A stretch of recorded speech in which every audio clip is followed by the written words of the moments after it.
In 1876, under a blazing Montana sun, a Lakota warrior stands fierce on a ridge, overlooking 1,200 teepees and 20,000 thundering horses.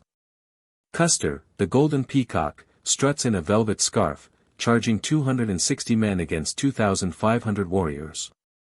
His guns jam, his plans shatter, his ego soars. Dust erupts, men fall, and a saber breaks in the dirt. Why did he crash so spectacularly?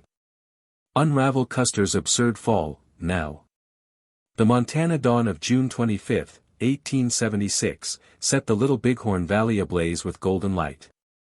On a windswept ridge, a Lakota warrior named Black Elk steadied his painted pony, his leather tunic crusted with sweat and dust.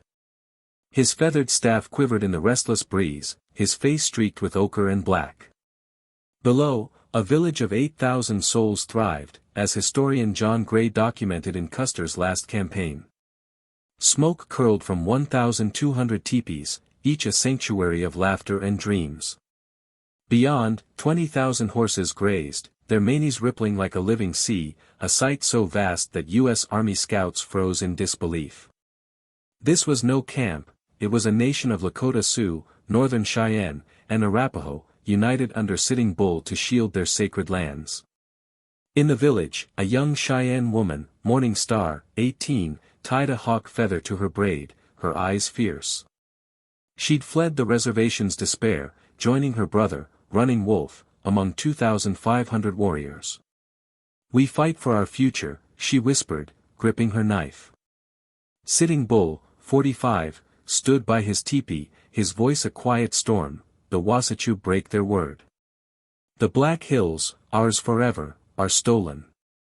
The 1868 Treaty of Fort Laramie had promised the hills to the Sioux, but gold in 1874 drew 15,000 prospectors, shattering the pact, as D. Brown chronicled in Bury My Heart at Wounded Knee. When the Sioux refused to sell in 1875, the U.S. unleashed General Philip Sheridan's army. Across the valley, a scout named Caleb Holt, his blue coat tattered, scrawled a desperate note, 2,500 warriors, maybe more. His hands trembled as he handed it to Lieutenant Colonel George Armstrong Custer, 36, whose golden curls gleamed under a wide-brimmed hat.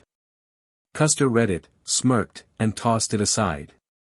"We'll ride through them by dusk," he said, his 260 men weary but loyal. Why dismiss such odds? Ambition burned in him, a Civil War hero craving a new legend. General Alfred Terry's estimate of 800 warriors, based on stale May 1876 reports, blinded the 7th Cavalry. The valley, river to the east, cliffs plunging 100 feet to the west, was a fortress, as Robert Utley wrote, a defender's dream. As dusk fell, Black Elk spotted dust rising, soldiers. His heart pounded. He galloped to warn Sitting Bull, shouting, "They come." The village stirred, warriors arming, women shielding children. The air crackled with fate. Why did the U.S. betray the Sioux? Could honoring the treaty have spared this blood? June 25, 1876. Dawn painted the plains crimson. Lieutenant Charles Varnum, 27, slumped in his saddle, his body aching from a 60-mile ride. Leading 15 scouts, Crow trackers like Half Yellow Face and Arikara couriers like Red Star, he was tasked with finding Sitting Bull's camp. The scouts, their eyes sharp as hawks, read the land like a sacred text. Varnum, a West Point graduate, was a stranger here, his vision blurred by dust and fatigue. At 4:30 a.m., they crested the Crow's Nest, 20 miles from the village. Half Yellow Face froze, pointing to smoke curling against the horizon. Below, 15,000 to 20,000 horses blanketed the valley, a living tide signaling a massive camp. Varnum squinted, seeing nothing. "You're dreaming," he muttered, but Mitch Boyer, a half-Crow interpreter, raised his spyglass and cursed. "It's a nation," he said, the camp stretching 3 miles, teepees nestled among cottonwoods. The horse herd screamed danger, 3,000 to 6,000 warriors, far beyond Terry's 800 fighter estimate. Varnum scrawled a note, large village, massive herd, 20 miles out, and sent Red Star and Bull galloping to Custer by 7:30 a.m. Custer, camped along the Rosebud, read it and scoffed. Scouts exaggerate, he told aide William Cook. His 600 men, starved by the native herds grazing, were restless. Why ignore the warning? Pride, perhaps, or the memory of Washita, where he'd crushed a Cheyenne village. He chose to strike alone, splitting his force, Captain Frederick Benteen to scout south, Major Marcus Reno to charge the village, himself to flank north. In the village, sitting Bull burned sage, his vision of soldiers falling like grasshoppers vivid. We fight for our home, he told Crazy Horse, whose single feather gleamed. Morning Star, beside Running Wolf, sharpened her bow. If we fall free, she vowed. Dust rose on the horizon, blue coats. Black Elk's cry pierced the dawn, the soldiers come. The village braced, tension snapping like a bowstring. Why did Custer dismiss the scouts? Could trust have changed his fate? The sun climbed, scorching the 7th Cavalry as they trudged down the Rosebud. Custer rode ahead, his buckskin jacket flapping, ambition pulsing. At 36, he was a legend, but his regiment was fractured. Benteen, bitter from Washita's betrayal, muttered curses. Reno, 41, resented Custer's fame. Their 600 men, covering 70 miles since June 22, carried Springfields, 100 rounds, and 60 pounds of gear. Horses faltered, grassless plains starving them. The pack train, 130 men, 24,000 rounds, lagged. Varnum's note confirmed the village's location. Custer, meant to join Terry's 2,000-man column, chose to strike alone, splitting his force, Benteen with 125 men south, Reno with 175 to charge, himself with 210 north. The terrain, bluffs, ravines, hidden fords, was a defender's ally, as Gregory Michno wrote in Lakota Noon. Boyer warned, "This camp's too big, General." Custer laughed. "We'll be done by supper." His men, sleepless, rode toward doom, Springfield's no match for Winchester repeaters. In the village, Crazy Horse rallied warriors. "They steal our home," he said, his voice steel. Morning Star gripped her bow, eyes blazing. "Let them taste our arrows," she said. The village was a fortress, the river, 50 to 100 yards wide, guarded the east, cliffs loomed west. Warriors, 1,500 to 2,500 strong, moved like shadows. Sitting Bull prayed, "Wakantonka, shield us."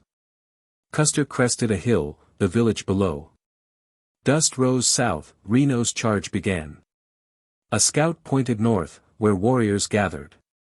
Custer grinned, blind to the trap. What drove Custer's split? Was ambition his downfall? Midday, June 25. The sun blazed at 80 degrees Fahrenheit, baking Reno's 175 men as they forded the Little Bighorn's 50-yard span. Wool jackets shed, they charged, hooves thundering. Reno, no Custer, led companies A, G, and M, expecting to scatter the village.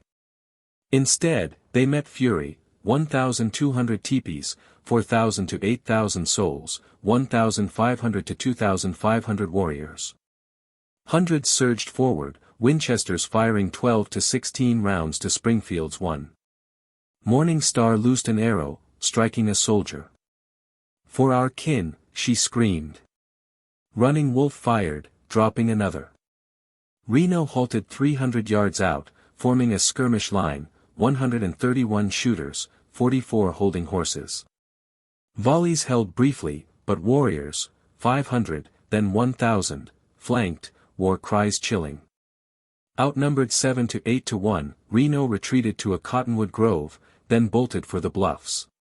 Chaos erupted, 40 men fell, 13 wounded, warriors harrying them up 200-foot slopes. Survivors dug in, Custer unseen. Private Taylor wrote, "The earth unleashed them." Wooden Leg boasted, "We knew victory." On the bluffs, Reno's men gasped, ammo low. Dust rose north, Custer's fight. "Where's the general?" a trooper muttered. Below, Crazy Horse rallied, shouting, "Finish them." Morning Star, bloodied, rode beside him.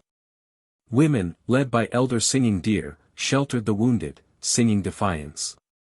Reno's charge had sparked disaster, his retreat saving half but costing dearly. Was Reno's retreat cowardice or survival? How would you face such odds? Dust choked the valley as Reno's men clung to the bluffs, Springfields blazing. A cry cut through, "Crazy Horse is coming." The Oglala leader, 35, stormed in, Winchester raised, rallying 1,500 to 2,000 warriors. They encircled Reno, repeaters outgunning carbines. Reno's line crumbled, 40 dead in a bloody retreat. North, Custer's 210 men fought on Last Stand Hill, surrounded by Gall's warriors. "Hoka hey!" Gall roared, lance bloodied. Custer fired pistols, shouting, "Hold fast." Within an hour, all 210 perished. Why did Custer fall? Hubris. He ignored Boyer's warning, split his force, and underestimated the tribe's unity. The terrain, rugged coulees, steep ridges, hid warriors, as Utley noted in Cavalier in Buckskin. Springfields jammed, Winchesters roared. Morning Star tended Running Wolf's wound, her hand steady. Singing Deer sang victory, but Sitting Bull warned, "This is not the end." The triumph was fleeting. By 1877, most tribes were on reservations. Yet Little Bighorn was a cry for survival, etched in courage. What does this battle teach us? How can we honor its defiance?